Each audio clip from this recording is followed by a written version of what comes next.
कहानियों की क्यारी में आज की कहानी है मणिपुरी लोक कथा देवता और असुर। प्राचीन काल की बात है।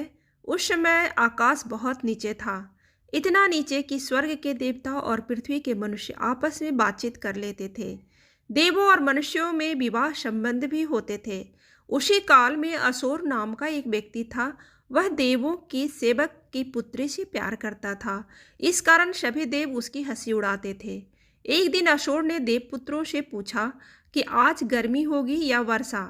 देवपुत्रों ने कहा कि आज गर्मी पड़ेगी।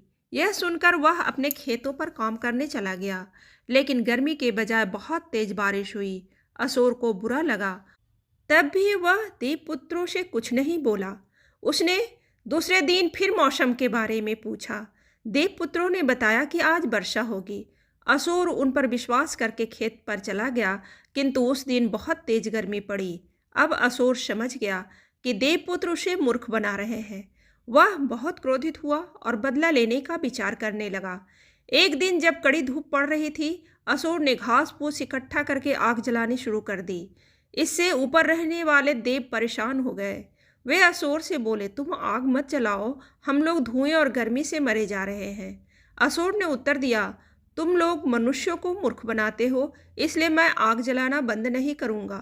तुम लोग चाहे जो करो। असुर के उत्तर से नाराज होकर सभी देवता ऊपर उड़ गए। तब से आकाश और स्वर्ग धरती से बहुत दूर हो गए। नाराज देवताओं ने कई वर्ष तक पृथ्वी पर पानी नहीं बरसाया। इससे असुर का बुरा हाल हो गया। एक दिन उसके यहाँ खाना पकाने तक के लिए पानी नहीं था। वह दूर दूर तक पानी की खोज में गया, किंतु सभी नदी नाले और तालाब सूख गए थे। वह निराश होकर घर की ओर लौटने लगा। तभी उसने देखा कि उसके मुर्गे के पंख पानी से भीगे हुए हैं। अगले दिन वह छिपकर मुर्गे के पीछे गया। मुर्गा एक तालाब पर पहुंचा और नहाने लगा। असुर यह देखकर बहुत खुश हुआ। उसने पानी भरा और घर आकर खाना बनाया। अब वह प्रतिदिन ऐसा ही करने लगा। यह सूचना देवपुत्रियों को मिल गई। उसने उस तालाब के चारों ओर जाल लगा दिया। अगले दिन जब असुर पानी भरने पहुंचा तो जाल में फंस गया। देवपुत्रियों ने उसे स्वर्ग में खींच लिया। वे उससे देवताओं के राजा के पास ले गई। राजा ने देखा कि असुर बहुत कमजोर हो गया है, अतः उसने आदेश दिया कि उसे अच्छी अच्छी चीज़ें खिलाई जाएं। असुर को अच्छा भोजन मिलने लगा। वह जल्दी ही हिष्ट पुष्ट हो गया। थोड़े दिनों बाद उहोमा नामक त्यौहार आया। स्वर्ग के सभी लोग लकड़ियां काटने जंगल चले गए। असुर वहीं रह गया। जब उसका मन नहीं लगने लगा तो वह घूमने निकल पड़ा। वह एक बुढ़िया के घर पहुंचा। बुढ़िया ने उससे पूछा, बेटा तुम कौन हो? असुर ने उत्तर दिया, वह धरती का रहने वाला है। उसे देवपुत्रियों ने स्वर्ग में खींच लिया है। बुढ़िया समझ गई कि उसकी जान की खैर नहीं है, क्योंकि उहोवा के दिन उसकी बलि दे दी जाएगी। उसे असुर पर बहुत दया आई। वह बोली, बेटा कल तुम्हारी बलि दे दी जाएगी। देवता लोग तुमसे एक गड्ढा खोदने को कहेंगे और तुम्हें उसी में मार दिया जाएगा। यदि तुम बचना चाहते हो तो 2 गड्ढा खोदना। उसके बाद जब देवता लोग तुमसे गड्ढे में जाने के लिए कहें तो तुम उनसे आटा, एक नली तथा एक चाकू मांगना। गड्ढे के अंदर घुसकर दूसरे छिपने वाले गड्ढे में चले जाना और नली से आटा फूंक देना।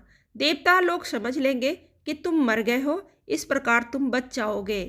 असुर ने बुढ़िया से कहा, हे माँ, मैं तुम्हारा यह उपकार कभी नहीं भूलूंगा।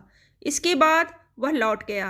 अगले दिन जब देवताओं ने उसे गड्ढा खोदने के लिए कहा तो उसने बुढ़िया के कहे अनुसार 2 गड्ढे खोदे। फिर जब उसे गड्ढे में उतरने के लिए कहा गया तब उसने ठीक वैसा ही किया जैसा कि बुढ़िया ने बताया था। नली से आटा फूंक दिए जाने के कारण देवताओं ने उसे मृत समझ लिया और सभी देवता अपने अपने घर लौट आए। इधर असुर रात में गड्ढे से बाहर निकला। वह सीधा बुढ़िया के घर पहुंचा। बुढ़िया उसे देखकर बहुत प्रसन्न हुई। असुर को बुढ़िया के घर ही अपनी प्रेमिका मिल गई। दोनों प्रेमी प्रेमिका बहुत खुश हुए। इसके बाद असुर अपनी प्रेमिका के साथ पृथ्वी पर लौट आने का उपाय सोचने लगा। उसने पक्षियों को अपने पास बुलाया और कहा, तुम लोग हम दोनों को पृथ्वी पर पहुंचा दो। वहां मैं अपने खेत में बीज बोऊंगा। जब फसल पकेगी तो सबसे पहले तुम्ही को खाने दूंगा। पक्षी तैयार हो गए। वे असुर और उसकी प्रेमिका को पंखों पर बिठाकर पृथ्वी तक ले आए। जब असुर के खेत में फसल पकी तो सबसे पहले उन्हीं पक्षियों ने खाई। तभी से आज तक फसल का दाना सबसे पहले पक्षी ही चुगते हैं। असुर जीवन भर अपनी प्रेमिका के साथ सुखपूर्वक रहा।